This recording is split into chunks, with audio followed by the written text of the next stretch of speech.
చేసి మింగేదంతా మింగుతున్నారు కదా, ఇంకా సరిపోవట్లేదా? పేదల పొట్ట కొట్టాలని చూస్తున్నారా? పచ్చటి భూముల్ని నాశనం చేయాలని చూస్తున్నారా? ఏమిటి, ఎందుకు అట్లా చేస్తున్నారు నాకు అర్థం కాదు. జయరామ్ గారు ఆడియో క్లియర్ గా ఉందా మీకు?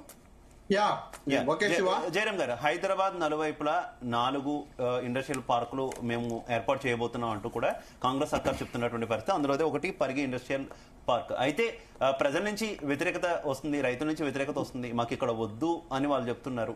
ఎందుకు వద్దు అన్న దానికి సంబంధించి కొంతమంది దగ్గర కొన్ని భిన్నాభిప్రాయాలు రైతుల్లో వినిపిస్తున్నటువంటి సిచ్యువేషన్ మనం చూస్తున్నాం. ఇక పొలిటికలైజ్ కూడా ఈ ఇష్యూ అయినటువంటి పరిస్థితి. మనకి కాంగ్రెస్ నుంచి ఉన్నటువంటి వెర్షన్ ఆల్రెడీ శ్రీనివాసరావు గారు కూడా చెప్పినటువంటి పరిస్థితి. దీని మీద ఏమంటారు, మీ కామెంట్? నిజాలు మాత్రం మాట్లాడుకుందాం శివ, పొలిటికల్ పార్టీస్ లాగా కాకుండా అసలు విషయాలు ఏంటంటే నిజాలు మాత్రం మాట్లాడతాం. విషయం ఏంటి అంటే, ఎక్కడైనా ఇప్పటి వరకు ఆంధ్రప్రదేశ్ కానీ, ఉమ్మడి ఆంధ్రప్రదేశ్లో కానీ, తెలంగాణలో కానీ, ఎప్పుడు ఇతర రాష్ట్రాల్లో కానీ, ముఖ్యంగా మన రాష్ట్రాన్ని చూద్దాము, ఇప్పుడు ఇంతవరకు జరిగిన భూసేకరణ విషయానికి వచ్చినప్పుడు రాజకీయ నాయకుల భూములు ఎవడి అయినా పోయినాయా? నెంబర్ 1 ప్రశ్న. ఎప్పుడైనా ఇన్ని సంవత్సరాల చరిత్ర లోపల ఎవరైనా రాజకీయ నాయకుల భూములు పోయినాయా? ఒక పివి గారు ల్యాండ్ సీకింగ్ యాక్టింగ్ లోపల ఆయన 300 acres చిల్లర ప్రభుత్వానికి తనిచ్చేశాడు. అది అందరికి తెలిసిన విషయమే, కిడ్స్ సో చెప్పంగా విన్నది, అది చరిత్రలో లిఖితపూర్వం అది. సో ప్రభాకర్ రెడ్డి గారు చిత్రపురి కాలనీకి దారాదత్తం చేసింది, ఇట్లా కొంతమంది మహాత్ములు చేశారు, అది వేరే విషయం.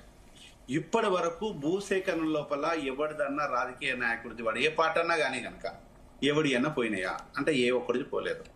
కానీ భూములు పోగొట్టుకున్నదేమో నిరుపేదలవి, ఆ పక్కన ప్రాజెక్ట్ వచ్చిన తర్వాత బాగుపడలేదేమో రాజకీయ నాయకులు, బడాబాబులు.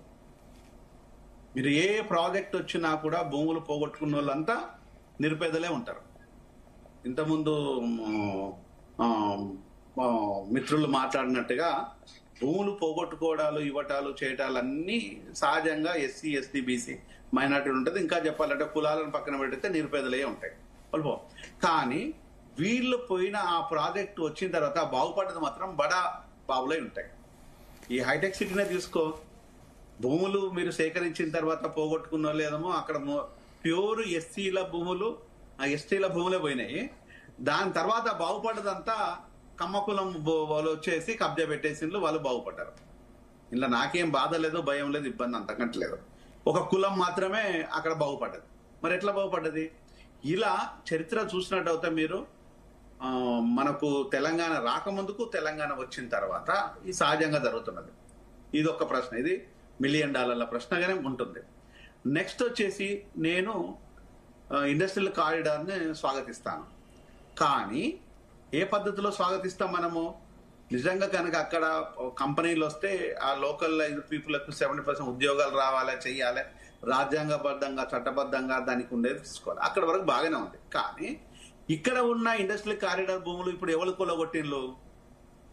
ఉప్పల్లో కానీ ఇక్కడ ఇప్పుడు ఉన్న ఇండస్ట్రీ భూములన్నీ ఎవరి చేతిలోకి వెళ్ళిపోయినాయి అంటే మళ్ళీ బడబాబుల చేతిలోకి వెళ్ళిపోయినాయి. అవి మళ్ళీ ఆ భూములన్నీ మళ్ళీ కొన్నోళ్ళు ఎవరు అంటే కాయలాపడ్డ పరిశ్రమలన్నీ కొన్నదంతా మళ్ళీ అధికారంలో ఉన్న వాళ్ళు, ప్రతిపక్షంలో ఉన్న వాళ్ళు, రాజకీయ నాయకులు ముసుగేసుకున్న వాళ్ళంతా కొన్నారు.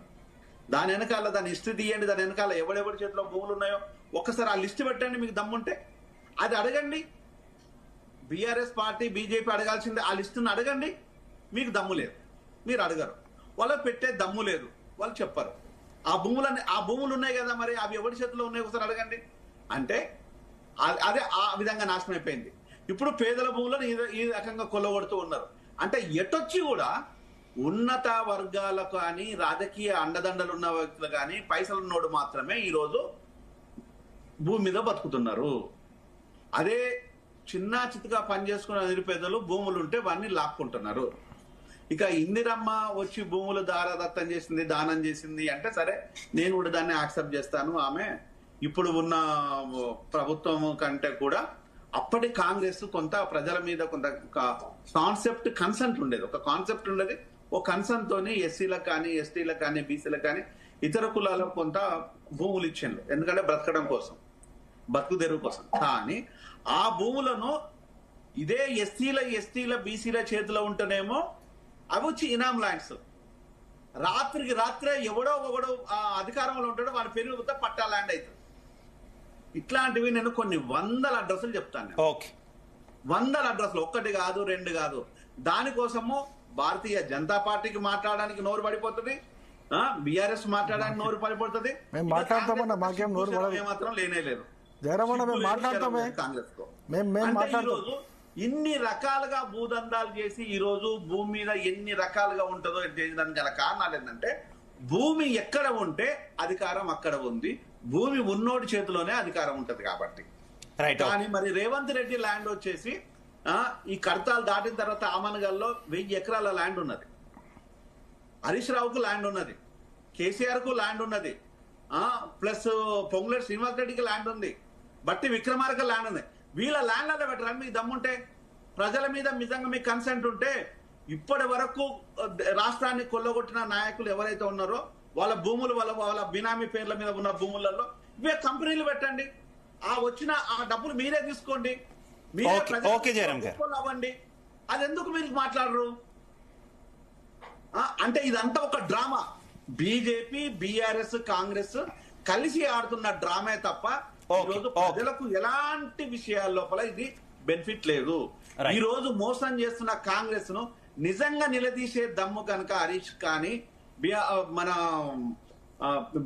బీజేపీ నాయకుల కనుక ఏమైనా ఉన్నట్టు అయితే, చలో నేను పెట్టిన లెక్కలన్నీ చెప్పండి, నేను చెప్పింది తప్పేం కాదు కదా. ఇప్పటి వరకు పేదల భూములు ఎందుకు పోతున్నాయి, పెద్దల భూములు ఎందుకు పోవట్లేదు, రాజకీయ నాయకుల భూములు ఎందుకు పోవట్లేదు? ప్రాజెక్ట్స్ మీ భూములలోకి పని చేయవా, పేదల భూములలోనే పనిచేస్తాయా అంటే దీనికి ఎక్కడ ఆన్సర్ లేదు. ఇప్పుడే ఆన్సర్ శ్రీనివాసరావు గారు